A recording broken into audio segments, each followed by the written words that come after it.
በት ሃይማኖቱ ከመጣ በኋላስ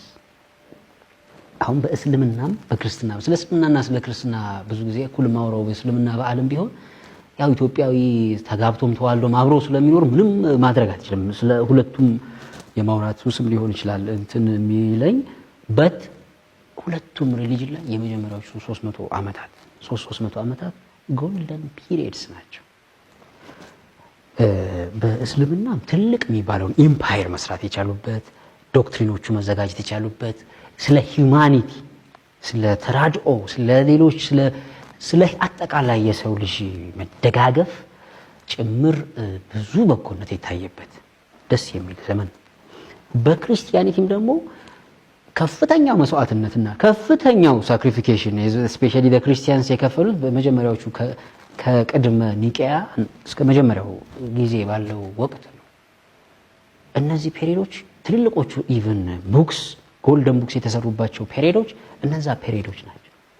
ከዚያ በኋላ ስትል ስፔሻሊ ከመስፋፋት ጋር ተያይዞ እና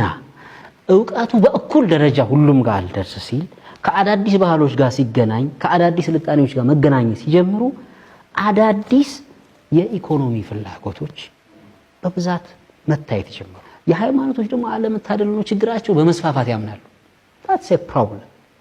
የሞራል ኮድ በጥቂት ሰዎች ላይ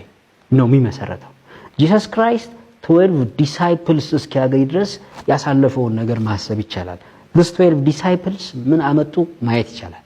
ነብዩ መሐመድ 40 ጠንካራ ሰዎች እስኪያፈሩ ድረስ የሆነ ዳሩ አልቀሚሉት ዋሻ ውስጥ ነበር ያሳለፉት